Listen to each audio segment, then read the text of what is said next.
வணக்கம் சார். வணக்கம் சோகே. வணக்கம். வணக்கம் சார். இன்னொரு கேள்வி. சொல்லுங்க. உங்களை வந்து திருச்சி முதியவர்னு சொல்லிட்டு எல்லாரும் சொல்றாங்க. முதியவர் கிடையாது, முதியவன். முதியவன் உரிமையில பேசுறாங்க. அதுக்கு என்ன சார் காரணம்? இல்ல, அவங்க பேசுறது இருக்கட்டும். அவங்க இன்னொன்னு சொல்றாங்க, திருச்சி முதியவன் வந்து மற்றவங்களை வந்து மதிப்பு கொடுக்காம பேசுறாங்க, அவங்க மரியாதை பேசுறாங்க. முக்கியமா அந்த நெய்வேலிக்காரர் பேசுறாங்க, சொல்றாங்க மரியாதை குறைவா பேசுறாங்க அப்படின்னு. எனக்கு தெரிஞ்சு இந்த சிவகாசி சுல்தான் இருக்கா இல்லையா, அவர் என்னை ரொம்ப அசிங்கமாக எழுதுவார். ரொம்ப ரொம்ப அதாவது சொல்ல முடியாது, அந்த அளவுக்கு ரொம்ப ரொம்ப அசிங்கமாக எழுதுவார். முதியவன் பாரு. எனக்கு சிரிப்பு தான் அவரை படிக்கும்போது தான். நான் யார்கிட்டையாவது போய் நான் இளைஞர், நான் மன்மத குஞ்சி அப்படின்னு யார்கிட்டயா சொல்லியிருக்கேனா?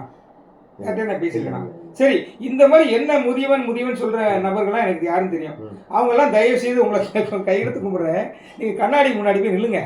நின்றுட்டு உங்கள் முகத்தை பாருங்கள், நீங்கள் இளைஞரா முதியவரான்னு பாருங்கள்.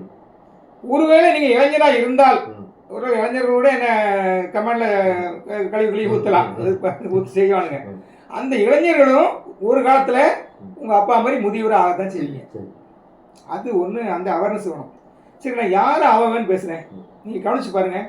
நல்லவங்கள யாராவது பேசுகிறேன்னா, இந்த மாதிரி நிறுவனத்தில் வந்து அக்கமத்து வீட்டுக்காரன்ட்ட சொந்தக்காரன்ட்ட எல்லாம் வந்து வாங்கி போட்டு ஏமாற்றி விட்டு இவன் என்ன பண்ணுறான், நிறுவனத்தின் தலைவர்களை திருடாங்கிறான். அப்போ அவன் திருடனா நீயும் திருடன் தானே? நீ அவனுக்கு தானே வாங்கி கொடுத்துருக்க. நீ அவன் பெரிய திருடா, நீ சின்ன திருடன். ஏற்கனவே போன நேரத்து வீடியோவில் நான் பேசுகிறேன். இப்போ அவனை பேசும்பொழுது நான் அவன் தான் பேசுவேன். ஒன்று. ரெண்டாவது, என்ன ஒருத்தன் வந்து சொன்னான் இல்லையா, ஒரு டைரக்டர் இருக்கார் சுந்தர் தியாகராஜன் .org.in சொன்னான் இல்லையா, அவன் வாய் முகூர்த்தம் பழிக்கட்டும். இது நான் ரிட்டையர்ட் ஆகிட்டேன். நான் ஒரு பெரிய நிறுவனத்தில் வேலை செஞ்சுட்டு 1.25 லட்சம் எனக்கு சம்பளம் வாங்கி நான் ரிட்டையர்ட் ஆகிட்டேன். இப்போ வந்து அவர் எனக்கு டைரக்டர் ப்ரொமோஷன் கொடுத்துருக்காரு. அவர் வாய் முகூர்த்தம் பழிச்சு நான் ஏதாவது கம்பெனிக்கு டைரக்டர் ஆனால் நல்லதுதான். இப்போ இந்த மாதிரி ஆளுங்க என்ன சொல்றது, அப்பட்டமா அவன் போய் சொல்லலாம் தெரியுது. இவன் மேலே கோவம் வராதான் எனக்கு. நீ மற்றவங்களை விட்டுரு, மற்ற தெரியாதவங்களை விட்டுரு. தெரிஞ்சே போய் சொல்ல என்ன பத்தி தான் சொல்றான். நான் டைரக்டர் இல்லைங்கிறது எனக்கு தெரியும், அவருக்கும் தெரியும். அவன் பேரை டேமேஜ் பண்றானா, அப்ப அவனுக்கு நான் மரியாதை கொடுப்பேனா? நிச்சயமா கொடுக்க மாட்டேன். இன்னொன்று, ஒரு முக்கியமான ஆளை சொல்றேன். அருப்புக்கோட்டையை சேர்ந்த ரத்னகாந்தின்னு ஒரு ஆள், அவர் உங்ககிட்டே ஒரு ஆள் அவன் பேசியிருந்தா ஞாபகம் இருக்கா? நான் அதை கண்டுக்கவே இல்லை. தெரியுமா ஏன் தெரியுமா? அவருடைய வயசு எனக்கு தெரியாது. நம்பர் 1 பாயிண்ட், ரத்னகாந்தியோட வயசு என்னன்னு எனக்கு தெரியாது. அவர் மூத்த குடிமக்கள் சங்கத்தில் மெம்பர் ஆகிருக்காரு. அவர் ஒரு என்னோட வயசில் பெரியவராக இருக்கலாம். நான் அதனால் அதை புறந்தள்ளிட்டேன். ஒரு பாயிண்ட். ரெண்டாவது, அவர் லீடராக என்னன்னு எனக்கு தெரியாது. அந்த நண்பர் லீடராக, அந்த நிறுவனத்தில் லீடரா அப்படிங்கிறது எனக்கு தெரியாது. அவர் வாங்கி போட்டார் என்னன்னு எனக்கு தெரியாது. மற்றவங்கள்ட்ட காசு வாங்கி உள்ள போட்டாருன்னு எனக்கு தெரியாது. மூன்றாவது முக்கியமான, மிக மிக முக்கியமான பாயிண்ட்டு, அவர் இராணுவத்தில் பணிபுரிந்தவர். நான் எப்போவுமே இராணுவத்தில் பணிபுரிந்தவங்கள நான் மதிப்பு கொடுப்பேன். ஏன்னா அவங்க நாட்டுக்காக கஷ்டப்படுறாங்க, அதனால நான் அவனை மதிப்பேன். ரத்னகாந்தி என்பவரும் ஒரு இராணுவ வீரர் தான், எக்ஸ் மிலிட்ரி தான். அதனால நான் அவரை வந்து மரியாதை கூட நான் பேச மாட்டேன். ஆனால் மற்றவர்களாம் பேசுவேன். சிவகாசி சுல்தானை பேசாமல் இருக்க முடியுமா? இத்தனை பேர் மக்களுடைய வயிற்றுச்சல் கொட்டிட்டு முட்டுக்கட்டையாக நிற்கிறாரு. இப்போ சுப்ரீம் கோர்ட்டுக்கு போகிற நிற்கிறாரு. அப்புறம் அவருக்கெல்லாம் நான் மரியாதை கொடுக்கணும்னு அவசியம் இருக்கா? அது மக்களே முடிவு பண்ணணும். நான் மக்களை மற்ற திட்ட மாட்டேன். நான் பொதுவாகவே எனக்கு கோவம் வரும். கோவம் இடத்துல கொண்டாடுன்னு சொல்லுவாங்க. ஏன்னா நான் பாடுபடுறேன், அதனால் நான் கோவப்படுறேன். கோவம் வரதான், எனக்கு பிறவிலே கோவம் வரதான் செய்யும். அதனால் இதை வந்து நீங்கள் இதுக்கு விளக்கமே தேவையில்லை, நீங்களே புரிஞ்சிருக்கணும். சரி, கொடுங்க, பரவாயில்ல. அடுத்து ஒரு முக்கியமான கேள்வி சொல்லுங்கள். இப்போ நம்ம வந்து புகார் கொடுத்தவங்க ஒரு பக்கம் இருந்தாலும், சரி, புகார் கொடுக்காதவங்க இருக்கிறாங்க. ஆமாம், அவங்களுக்கு நீங்கள் என்ன சொல்லுங்கள்? இன்னும் நிறைய பேர் புகார் கொடுக்காம இருக்கிறாங்கன்னு எனக்கு தெரியும், கேள்விப்பட்டேன். அதனால் இது விஷயமா நான் வந்து இப்போ ஒன்றும் கருத்து சொல்ல நான் வந்து விரும்பலை. ஏன்னா இது குறித்து அவங்களுக்காக வந்து நிறுவன தலைவர்கிட்ட கொஞ்சம் அழுத்தமாக பேச வேண்டியிருக்கு. ஏற்கனவே ஒரு ரவுண்டு பேசியிருக்கிறேன், அவங்கள பற்றி பேசியிருக்கிறேன், மேலோட்டமாக பேசியிருக்கேன். கொஞ்சம் டீப்பாக கொஞ்சம் பேச வேண்டிய இருக்குது. அதனால் வந்து இப்போதைக்கு நான் வந்து அதை பற்றி கருத்து சொல்ல விரும்பலை. எப்படி அவங்களுக்கு செட்டில்மெண்ட் கிடைக்குங்கிறது நான் அப்படி எப்படி சொல்ல விரும்பலை. இரண்டாவது, நாளைக்கு கோர்ட்டு கேஸ் இருக்கு இல்லையா, நாளைக்கு 21ஆம் தேதி நீதியரசர் பரத சக்கரவர்த்தி அவர்கள் என்ன ஆர்டர் போடுறான்னு பார்க்கணும். ஒருவேளை வாய்ப்பு கொடுக்குறாருங்கிறது பார்க்கணும். எனக்கு தெரிஞ்சு வாய்ப்பு கொடுப்பதற்கு வாய்ப்பு இல்லை. நான் அவர் வந்து போன ஹியரிங்லேயே ஒருத்தர் வந்து கேட்டார், ஒரு லாயர் பேசும்போது அவர் சட்டம் தான் போட்டார், கடுப்பிடிக்கிறார். ஏன்னா அதுக்கு ரீசன் இருக்குது. 2.5 வருஷமாக வெறும் புகாரே வாங்கிட்டு இருந்தாக்கா எப்போ தான் தீர்வுக்கு வருதுன்னு அவர் நினைக்கிறார். ஆனால் அக்கார்டிங் டு இது சட்டப்படி இந்த மாதிரி பாதிக்கப்பட்டவர்களுக்கு கடைசி ஆளுக்கு செட்டில்மெண்ட் முடிய போகுதுன்னு வச்சுங்க, அப்போ கூட ஒருத்தர் வந்து புகார் கொடுத்தா அவரையும் சேர்த்துக்கணுங்கிறது இருக்கு. அது யாரையும் விடக்கூடாதுன்னு இருக்கு. அதனால வாய்ப்பு கொடுக்கலாம். அது எனக்கு தெரியாது. அது நீதியரசர் என்ன சொல்றாரு, அதான் நாளைக்கு பொறுத்து பார்க்கணும். அதை பற்றி நம்ம கருத்து சொல்ல முடியாது. நாளைக்கு நீங்கள் போகிறதுக்கு வாய்ப்பு இருக்கா சார்? பார்ப்போம், ட்ரை பண்ணுறோம். போனால் பார்ப்போம். நம்ம மக்களுக்காக தான் நிற்கிறோம், மக்களுக்காக தான். அது வேற ஒருத்தர் சொல்லிட்டு இருக்காரு, புண்ணியமா நீதிபதிக்கான கோர்ட்டுக்கே போக மாட்டேங்கிறாங்க. இவங்க போய் என்ன சாதிச்சாங்கிறது எனக்கு ஒன்றும் தெரியல. ஏன்னா நான் போனதுக்கப்புறம் தான் எல்லாருமே பேச ஆரம்பிக்கிறாங்கிறது என்னோட தாட்டு. இந்த நாளைக்கு போல என்ன சொல்லுவாங்க தெரியுமா, இந்த பயந்துட்டான், நாங்கள் 5ஆம் தேதி எல்லாம் கத்துனோம், பயந்துட்டான். நான் ஏன் கத்துனாங்கிற விளக்கத்தை இப்போ மகளுக்கு தோல் வச்சு காமிச்சிட்டேன். இவன் எஸ்ஓபி வேணும்னு கேட்குறான், நான் வேண்டாங்கிறேன். ஏன்னா லேட் ஆகும். அப்போ இதுலேயே மக்களுக்கு தெரிஞ்சுவோம் யார் வந்து தாமதப்படுத்த பார்க்குறாங்க, இந்த ஆள் என்ன பண்ணுறாருன்னு எனக்கு தெரியும், நான் என்ன பண்ணுறேன்னு அவங்களுக்கு தெரிய வச்சுட்டேன். அதனால் எனக்கு கோர்ட்டுக்கு போகிறதுலாம் ஒன்றும் பயலாம் கிடையாது. அப்படி நினச்சிட்டு இருப்பாங்க, அவன் மனசு நினச்சிட்டு இருப்பான். வெளியே சொல்லுவான், நாளைக்கு ஒரு போகலாம் சொல்லுவான். அதனால் நான் போகலான்னு தான் இருக்கேன். சரி, ஓகேங்களா? அடுத்த கேள்வி. அடுத்து வந்து இப்போ இந்த சூழ்நிலை போயிட்டு இருக்கு சார். இப்போ இந்த சூழ்நிலை போயிட்டு இருக்கு. இந்த செட்டில்மெண்ட் ப்ராசஸை பற்றி கொஞ்சம் சொல்லுங்க சார். செட்டில்மெண்ட்டு சொத்துக்கள் ஐடென்டிஃபை பண்ணியாச்சு, அது உங்களுக்கு தெரியும் இல்லையா? ஆமாம். அது போதுமா போதாதா நீங்கள் சொல்லுங்கள். அவர் நீதியரசர் சொன்னதை வச்சு பார்த்தா போதுங்கிற அளவுக்கு தான் இப்போதைக்கு. நீதியரசர் போதுன்னு சொல்லலை, போதலன்னு சொல்லலை. நான் சொல்கிறேன், நான் ஓப்பனாக சொல்கிறேன். நீதியரசர் வந்து இது போதும் பத்தும் அப்படின்னு சொல்லலை, பத்தாதுன்னு சொல்லலை. ஆனால் அவர் மைண்டில் ஏதோ கணக்கு வச்சுருக்காரு, ஏதோ ஒரு கணக்கு வச்சுருக்காரு. இது செட்டில்மெண்ட் ஸ்டார்ட் பண்ணிடலான்னு இருக்காருன்னா உண்மை சுத்தமாக பத்தாது அப்படின்னாக்கா அவர் என்ன பண்ணியிருப்பாரு, இன்னும் சொத்து வேணும்னு கேட்கலாம். இல்லை டைரக்ட் சொத்துலாம் அட்டாச் பண்ணி எடுன்னு சொல்லலாம். அவர் அந்த மாதிரி எதுவும் சொல்லலை. அது ஒரு ரீசன். ரெண்டாவது, என்னுடைய கணிப்பு நான் சில கால்குலேஷன்லாம் போட்டு பார்த்தேன். நான் ஒரு 6 பக்கத்துக்கு ஒரு கால்குலேஷன் போட்டு வச்சுருக்கேன். யூடபிள்யூ வெளியிட்டு அந்த இது இருக்கு இல்லையா, அந்த ஓவரால் வேல்யூஷன் எனக்கு கிடைக்கல. இடையில போட்ட ஒரு வேல்யூஷன் தான் கிடைச்சிருக்க தவிர அதுக்கப்புறம் அட்டாச் பண்ணது ஓவரால் வேல்யூஷன் கிடைக்கல. பழைய இதை வச்சு கணக்கு பண்ணி பார்க்கும்போது 19,000 பிளாட் இருக்கு. அந்த 19,000 பிளாட்டு வேல்யூ போட்டாங்க. அவங்க வேல்யூ படி பார்த்தா ஒரு ஸ்கொயர் ஃபீட்டுக்கு 471 ரூபா வருது. நல்லா கவனிச்சிங்க மக்களே, 471 ரூபா வருது. இப்போ எங்கேயாவது 471 ரூபாய்க்கு பிளாட் வாங்க முடியுமா? எங்கேயுமே வாங்க முடியும். மினிமம் 600 500 600 ஆயிடுச்சு. சரி, அதுவும் இல்லாமல் ஒரு சில இடங்களில் 3000 4000 கூட போகுது. இப்போ நம்ம முறைசிட்டு இருக்கு இல்லையா, 4000 ரூபா ஸ்கொயர் ஃபீட்டு போகுது. நம்ம லீவு இந்த இது இருக்கு இல்லையா, கோர்ட்டுக்கு பின்னாடி இடம் இருக்கு இல்லையா, அந்த இடத்துல எங்கே எவ்வளோ போகுது, கிட்டத்தட்ட 3000 ரூபாய்க்கு போகுதுன்றாங்க. நிறுவனத்தார் கொஞ்சம் கம்மியாக தான் சொல்ல மாதிரி. நிறுவனத்தை நம்ம லிஸ்ட்டு நான் கேட்டிருக்கேன், நீங்கள் என்னென்ன இதுக்கு என்ன ரேட் நீங்கள் உங்கள் ரேட்டு ஃபிக்ஸ் பண்ணிட்டீங்கன்னு. நான் வந்து சங்கத்தின் சார்பாக நான் ஒரு 6 பக்கத்துக்கு போட்டு அதுக்கு நான் ஒரு வேல்யூ போட்டிருக்கேன். என்ன வேல்யூ போட்டிருக்கேன்னா, ஓவராலாக ஆவரேஜாக 750 ரூபா பெர் ஸ்கொயர் ஃபீட் போட்டிருக்கேன் எல்லா ஊர்களுக்கும். ஆமாம், எல்லா ஊர்களும் ஆவரேஜாக ஒரு இடத்துல ஏற்றமா இருக்கும், ஒரு இடத்துல 300 ரூபா கூட இருக்கும்.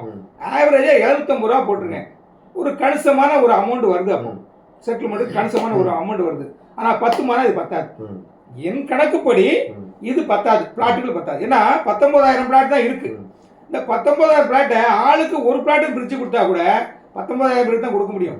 அது பிளாட் வேல்யூ என்னன்னு தெரியாது, எந்த இடத்துல இருக்கிற வேல்யூ அதை பற்றினா தெரியாது. ஸோ இது வந்து நிச்சயமாக என்னை பொறுத்த அளவுக்கு, நான் இது வந்து நீதிமன்றத்தில் வழக்கு நடந்துட்டு இருக்கு, நான் பொது கருத்தாக சொல்லக்கூடாது. என்னுடைய கருத்தின்படி இது போதாது. என்னோட பிளாட்டுகள் போதாது. நீ 19,000 பிளாட்டுங்கிறது 68,000 பேர் கமெண்ட் பண்ணிருக்காங்கன்னா ஒருத்தரே 1-2 வாங்கலாம். ஒரு பிளாட்டே பத்தாது, 19,000 கொடுக்க முடியும். அது ஒன்று. அப்புறம் பேரல் லேண்டுக்கு இவங்க வேல்யூ போட்டுருக்காங்க இல்லையா, அந்த வேல்யூ 94 ரூபா சம்திங் தான் வருது.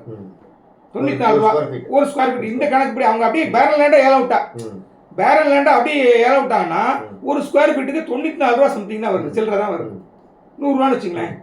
ஆனால் அதே இதை கொஞ்சம் பணம், ஒரு ஏக்கருக்கு 10 லட்சம் கிட்ட செலவாகும். லேலா எல்லாம் சேர்த்து சொன்னல, எல்லாம் சேர்த்து லேலா எல்லாம் சேர்த்து ஒரு 10 லட்ச ரூபா ஸ்கொயர் ஃபீட்டுக்கு இது ஒரு ஏக்கருக்கு ஒரு செலவு பண்ணணும்னு வச்சுங்களேன். இதுக்கெல்லாம் கணக்கு நான் போட்டு பார்த்தா ஒரு 750 ரூபாங்கிறது ஒரு 650 ரூபா 550 ரூபாய்க்கு விற்கிறதுக்கு வாய்ப்பு இருக்கு. அப்போ பேரல் அப்படியே ஏழை விட்டா எவ்வளோ போகுது, 94 ரூபா 100 ரூபான்னு வச்சுங்க. இதை வந்து அப்ரூவல் வாங்கிட்டேன்னா 750 இல்லைன்னா கூட 650 ரூபா கிட்ட நெருக்கி 650 ரூபா இல்லை 600 ரூபாய்க்கு ஏழை விடலாம். இப்போ எவ்வளோ லாபம் வருதுல்ல. இந்த கணக்கை நான் போட்டு பார்க்கும்பொழுது கரெக்டாக பேலன்ஸ் தான் வருது, போதுங்கிற நிலைமை வருது. ஆனால் எப்போ வருது போதுங்கிற நிலைமை, இதை பிளாட்டுகளா பிரிக்கணும். அதுக்கு காலம் ஆகும். அதைத்தான் நான் நீதியரசர்கிட்ட 5ஆம் தேதி நான் கேட்டேன் இல்லையா, பேரன் லேண்டா தயவு செய்து ஏலம் விடாதீங்க, இதை வந்து எங்களுக்கு சங்கத்துக்கு கொடுத்துருங்க, எங்களுக்கு சங்கத்துக்கு கொடுத்துருங்க, நாங்க பிரிச்சுக்கிறோம் அப்படின்னு சொன்னேன். அப்படி தருவாங்களான்னு உங்களுக்கு சந்தேகம் வரும். அதுல ஒரு சின்ன அது கேள்வி நீங்க டக்குனு கேட்கணும். நீங்க ரேபிட் ஃபயர் கொஸ்டின்லாம் நீங்க கேட்க மாட்டேங்கிறீங்க. இந்த விவாத மேடையெல்லாம் வச்சிருப்பாங்க இல்லையா, விவாத நிகழ்ச்சிலாம் வச்சிருப்பாங்க டிவியில, அந்த நெறியாளர் வந்து டக்கு டக்குன்னு கேள்வி கேட்பாரு, நீங்க எப்படி கேட்கணும்.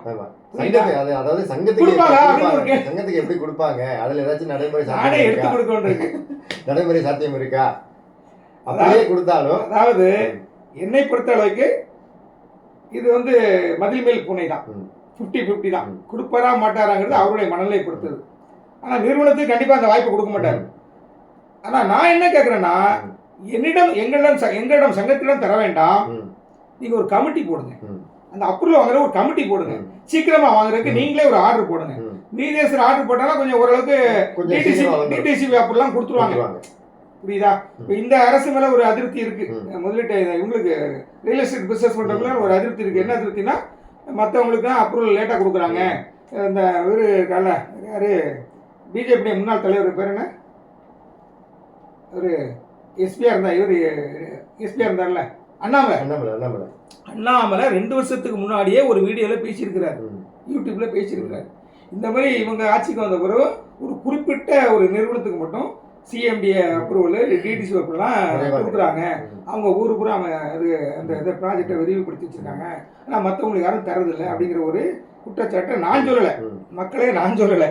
அந்த வீடியோனா என்கிட்ட இருக்குது, அந்த அவர் பேசின வீடியோ இருக்குது, அண்ணாமலை அவர்கள் பேசினது. அது வந்து உண்மையாக பொய்யான்னு எனக்கு தெரியாது. அந்த ஒரு எண்ணம் இருக்குது, அந்த ஒரு எண்ணம் இருக்குது. ஸோ அதனால் நீதியரசர் ஆர்டர் போட்டாங்கன்னா அவங்க விரைவாக கொடுத்துருவாங்க. எலெக்ஷன் வருது, கொடுத்துட்டாங்கன்னா அது அப்படி கொடுக்கறதா தான் செட்டில்மெண்ட்டுக்கு போதும். இந்த கமிட்டி அமைச்சாதான் நம்ம அந்த செட்டில்மெண்ட்டுக்கு போக முடியும். இல்லைன்னா பத்தாது. அதுக்கு காலமும் ஆகும். ஆமாம். ஆனால் இன்னொரு விஷயம் பார்க்கணும், இது நம்ம கணக்கு போட்டுருக்கோம், சிந்தனை பண்ணிட்டு இருக்கோம். நீதியரசர் மைண்டில் என்ன இருக்குன்னு தெரியாது. அவர் வந்து சொத்துக்கள் போதும், மதிப்பெல்லாம் கம்மியாக போட்டிருக்காங்க அப்படின்னு ஒரு எண்ணத்தில் வந்து இது போதும் நம்ம ஸ்டார்ட் பண்ணலாம்னு நினச்சி பண்ணுறாரா, அப்படி இல்லைன்னா இருக்கிறத ஒரு 30%, 40%, 50%, 60%, 70% இருக்கிறத இன்டர்வியூ ரிலீஃபாக கொடுத்துடலாம் மக்களுக்கு. ஏன்னா எல்லாம் பேனிக் ஆகி இருக்காங்க, எல்லாம் வார்டின் கடைசியில் இருக்காங்க, மூத்த குடிமக்கள் எல்லாம் அவருக்கு தெரியும். அவரும் அந்த ஏஜ் நெருங்கி வரவர் தானே, அவருக்கு 7 வருஷம் சர்வீஸ் இருக்கு. ஸோ அதனால் அவர் என்ன அந்த எண்ணத்தில் இருக்கலாம். எது எப்படியோ எங்களிடம் கொடுத்தால் நல்லது, கொடுக்காவிட்டால் ரொம்ப ரொம்ப நல்லது. நான் எப்போ அதான் சொல்லுவேன், நான் நெகட்டிவாக பேசவே மாட்டேன், ரொம்ப ரொம்ப நல்லது கொடுக்கலாங்க. அது நமக்கு சிரமங்கள்லாம் இருக்கு இல்லையா, அவரே சொன்னார் நிறைய சிரமங்கள்லாம் இருக்குங்க, இடையில வாய்க்கால் போகும், நிறைய பிரச்சனைலாம் வரும் அப்படின்னாரு. அது எல்லாம் லேலாம் கரெக்ட் பண்ணிடும், லேலாம் கரெக்ட் பண்ணிடலாம் என்ன. அதனால வந்து இது வந்து இப்போ தான் போகும் அப்படின்னு நினைக்கிறேன். அதனால வந்து இது நம்ம இப்போ எதுவும் கருத்து சொல்ல முடியாது, எப்படி போகணும், அவர் மைண்டில் என்ன இருக்குன்னு தெரியாது. அவர் ஸ்டார்ட் பண்ணணுங்கிற இதில் இருக்கிறாரு. அது இப்போ அரசுகிட்ட கேட்டிருக்கிறாரு, நாளைக்கு அரசு என்ன சொல்கிறான்னு பார்க்கணும். என்னுடைய அனுமானத்தின்படி நாளைக்கு அவ்வளோ தீவிரமான முன்னேற்றம் இருக்குமா அப்படின்னா எனக்கு கொஞ்சம் ஐயப்பாடு தான் இருக்கு. ஏன்னா இன்னும் முழு ஃபிகர் தெரில, எவ்வளோ லயபிலிட்டி ஈவோடபிள்லேருந்து எவ்வளோ கம்ப்ளைண்ட் போயிருக்கு, அந்த double time triple time duplicate எல்லாமே வந்து கிளியர் கட்டாக நான் அவங்க சொல்ல விட்டுருக்கு. ரெண்டாவது செட்டில்மெண்ட்டுக்கு வந்து இப்போதைக்கு வந்து அவருன்னா பேப்பரில் ஏலம் கொடுங்க, இது வந்து ஏலம் விடுறதுக்கு விளம்பரம் கொடுங்கன்னு சொல்லலாம், பேப்பரில் விளம்பரம் கொடுங்கன்னா சொல்லலாம். இப்போ கவர்மெண்ட் அப்ரூவலும் கேட்டிருக்காரு, அதாவது மினிமம் எஸ்ஓபி வச்சு நம்ம வந்து சீக்கிரம் முடிச்சிடலாம் அப்படிங்கிற மாதிரி அவர் கேட்டிருக்காரு. அதுக்கு வந்து கன்கரன்ஸ் வந்து கொடுக்கணும். அதுக்கு தான் நம்ம நேற்று நம்ம சங்கத்தின் சார்பாக சீஃப் செக்ரட்டரியை பார்த்து ஹோம் செக்ரட்டரியை பார்த்து நம்ம லெட்டர் கொடுத்துருக்கோம். ஸோ அது எப்படி வருது, நாளைக்கு எப்படி வருதுன்னு பார்க்கணும். நாளைக்கு நம்ம போய் உள்ளே போய் பார்ப்போம், கோர்ட்டில் போய் நம்ம என்ன நடக்குன்னு பார்க்கலாம். பட் நான் வந்து முக்கியமான நிகழ்வுக்கு தான் நான் போகணும்னு நினைப்பேன். ஏன்னா மக்கள் வந்து பணம் கொடுக்குறாங்க, சந்தா கொடுத்துருக்காங்க. அந்த சந்தா பணத்தை எடுத்துக்கிட்டு நம்ம வெட்டியாக செலவு பண்ணக்கூடாது. வீணால் 1000 கொடுத்துக்கிட்டு வெட்டியாக கொடுத்துக்கிட்டு நம்ம போக்குவரத்துக்கு செலவு பண்ணிட்டு ஒவ்வொரு வாய் தான் போய் நிற்கிறது வந்து எனக்கு உடன்பாடு இல்லை. என்னை பற்றி உங்களுக்கு நல்லா தெரியும். மக்களே, கடைசியில் ஒன்று மட்டும் நான் சொல்லி நிறைய செய்கிறேன், என்னுடைய மனசு நீங்கள் புரிஞ்சுக்கணும். நான் உங்கள்கிட்ட கேட்குறேன், நம்ம சில இடத்துக்குலாம் போகும் இல்லையா, போய் இந்த சூரிய கடை அங்கெல்லாம் போய் மதியம் சாப்பாடு சாப்பிடுவோம், லட்சுமி கிளாஸ்ல எல்லாம் போய் சாப்பிடணும்ல. சாப்பிடும்போது ஒரு 600 நிரம்பி இன்னைக்கு ஒரு 5 பேர் 4 பேர் 5 பேர் சாப்பிடுவோம். ஒரு 500 600 வரும் பொழுது நான் அடிக்கடி என்ன சொல்லுவேன் தெரியுமா? ஒரு சங்கத்து மெம்பருடைய ஒரு உறுப்பினருடைய தொகை. கரெக்ட். அப்படி மக்களை புரிஞ்சுக்க, நான் அடிக்கடி சொல்லுவேன், இது ஒரு சங்க உறுப்பினர் நமக்கு சந்தாவாக செலுத்திய பணம் இன்னைக்கு செலவாயிருக்கு சாப்பாட்டுக்கு அப்படின்னு நான் சொல்லுவேன். அப்போ என்னுடைய மென்டாலிட்டி என்னன்னு புரிஞ்சுக்கணும். பார்த்து செலவு பண்ணணும் அப்படிங்கிறது என்னோட. ஏன்னா நம்ம காசு கிடையாது, மக்கள் அவங்க ஏற்கனவே கஷ்டத்தில் இருக்காங்க, ஏற்கனவே நொந்து போயிருக்கிறாங்க. இருக்கிற எரியிற வீட்டில் புடுங்கின வரைக்கும் லாபம்னு பார்க்குறாரு நாம கிடையாது. நம்ம 1000 ரூபா 3000 ரூபாலாம் சந்தா வாங்கலை. இதை சொன்னாலும் சிலர் கோவம் வரும். இதை நான் வந்து உண்மையை உடைச்சு போடுறேன் டக்குன்னு. ஒரு சிலர் என்ன பண்ணுவான், நம்மளுங்களே ஒரு சிலர் வந்து இதெல்லாம் வெளியில் சொல்கிறது இல்லை. நான் அப்படி நமக்கு இருந்துறாங்க. நான் நமக்கு இருக்க மாட்டேன், பழின்னு சொல்லிடுவேன். அது வந்து நிறைய பேருக்கு வருத்தத்தை தான் கொடுக்கும். இருந்தாலும் நம்ம மக்கள்கிட்ட தான் நம்ம தெளிவுபடுறோம், மக்களுக்காக தான் பேசுகிறோம். அதான் நண்பர்களே, நாளைக்கு கோர்ட்டில் என்ன வருதுன்னு பார்ப்போம். ரொம்ப எதிர்பார்ப்போடு இருக்கணும்னாங்க என்னோட இது. இன்னொரு முக்கியமான இதை விஷயத்தை சொல்ல வந்துட்டேன். இப்போ இந்த செட்டில்மெண்ட்டு, இப்போ நம்ம வந்து நிலமா ஏலம் எடுக்கிறான்னு வச்சுங்களேன், மினிமம் முடிகிறதுக்கு என்ன பொறுத்தவரை இந்த தனி டிஆர்ஓலாம் போட்டு செட்டில்மெண்ட் பண்ணுறதுக்கு மினிமம் 1 இயர், மேக்ஸிமம் 2 இயர்ஸ் ஆகுறது என்னோட கணக்கு. டாக்குமெண்ட்ஸ் இருக்கு, அது நிறைய கணக்கு. இஓடபிள்யூ, அதாவது நீதித்துறை, காவல்துறை எல்லாமே ஒர்க் பண்ணணும். 3 துறை சேர்ந்து வேலை செய்யணும். கவர்மெண்ட் அப்ரூவ் கொடுக்கணும். அப்படி கொடுக்கும்போது மினிமம் 1 இயர்லேருந்து மேக்ஸிமம் 2. இது சொன்னாலே நிறைய கோவம் வருது. அதெல்லாம் எப்படி சொல்லிட்டு இருக்காங்க, நடுவில் அந்த 2 வருஷத்துல நிலத்தோட மதிப்பு கொஞ்சம் உயர்ந்து போகுது. அந்த 2 வருஷம் கழிச்சு நம்ம நிலமா வாங்கும்போது அதை விற்கிறது என்ன ரேட்டு விற்கலாம்? ஒரு கணிசமான ரேட்டுக்கு ஒரு விற்கலாம். ஆனால் ஏலம் விடுற ப்ராசஸ் இப்போ ஸ்டார்ட் பண்ணிடுவாங்க. நம்ம பிரித்து கொடுக்கறது லேட் ஆகும். ஏலம் விடுறது 1 இயர்லேயே 6 மாதத்துலேயே முடிஞ்சிடும். இந்த பிரித்து கொடுக்குறதா அந்த இதெல்லாம் சாஃப்ட்வேர் போட்டு பண்ணுறது. அது வந்து 1 இயர்க்குள்ளே இதை முடிச்சிருவாங்க. இந்த ப்ராசஸ் முடிச்சிருவாங்க, ஏலம் விடுற ப்ராசஸ் முடிச்சிருவாங்க. ஆனால் பத்திரம் பதிவு பண்ணுறது கொஞ்சம் லேட் ஆகும். அப்போ ஏலம் எடுக்கும்போது என்ன மதிப்பு பண்ணியிருக்காங்களோ அதே மதிப்பு தான் பதிவு பண்ணி கொடுக்கணும். அது அப்புறம் 1 இயர் கழிச்சு பதிவு பண்ணிக்கணும், அதே மதிப்பு தான் பதிவு பண்ணிக்கணும். அப்போ காலதாமதமானால் சொத்தின் மதிப்பு உயரும். அப்போ நம்ம சொத்துக்களாக வாங்கினோம்னா அந்த நாளுக்கு நம்ம 1 வருஷம் கழிச்சு விற்கிறோன்னா அந்த ரேட்டுக்கு நம்ம விற்கலாம், மார்க்கெட் ரேட்டுக்கு நம்ம விற்கலாம். எல்லாமே இவனுங்க லேண்ட் எல்லாம் பார்த்தீங்கன்னா ஒரு சில இடம் தான் கொஞ்சம் முன்னப்பில் இருக்கிற. மேக்ஸிமம் கோயில்பட்டி இடத்த பாருங்க, பைபாஸில் தான் இருக்குது. விருதுநகர் பாருங்க, பைபாஸ், நல்ல பைபாஸ் இருக்குது. திருநெல்வேலி நாகர்கோவில், சென்னை நாகர்கோவில் பைபாஸில் இருக்குது. அருப்புக்கோட்டை பைபாஸில் இருக்குது. தஞ்சாவூர் பாருங்க, எல்லாம் bypass. Morarji city bypass, Madurai கோர்ட்டுக்கு முன்னாடி எல்லாம் நல்ல இடம் தான். இந்த திண்டுக்கல் மாதிரி ஒரு சில இடம் தான் கொஞ்சம் இதாக இருக்குது. மாமன்றூர் கொஞ்சம் பள்ளமாக இருக்குன்னு நான் கேள்விப்பட்டேன். நான் மதிப்பு கேட்டிருக்கேன், பாலா சார்ட்ட நான் மதிப்பு கேட்டிருக்கேன், உங்களுடைய மதிப்பு என்னன்னு கொடுங்க அப்படின்னு. நான் ஒரு மதிப்பு போட்டதில் இதான் வருது. அதனால வந்து இதெல்லாம் கனெக்ட் பண்ணி பார்த்தா வேற லேண்டா அப்படியே விட்டா பத்தாது. மதிப்பு கூட்டணும்னாக்கா டிடிசி பொருள் வாங்கி பிளாட்டுகளாக பிரித்து கொடுக்கணும். அதுக்கு நீதியரசர் ஏதாவது ஒரு குழுவை போட்டு பண்ணாருன்னா கொஞ்சம் நல்லா இருக்கும். நம்மகிட்ட கொடுக்கணும் நம்ம கோரிக்கை வச்சிருக்கோம். ஏன்னா அவங்களுக்கு சிரமம் கொடுக்கூடாதுன்னு நம்ம கேட்குறோம். அது அவங்க கொடுப்பாங்களா இல்லையான்னு எனக்கு நம்பிக்கை இல்லை. அதான் பதில் புனை தான், கொடுக்கலாம் கொடுக்காம இருக்கலாம். அது வந்து 50-50யா 75-25யா கொடுத்தா நல்லது, கொடுக்கட்டா ரொம்ப நல்லது. நன்றி. போதுமா? நன்றி. ஓகே, நன்றி மக்களே. நாளை கோர்ட்டில் என்ன நடக்குன்னு பார்க்கலாம். ஓகே.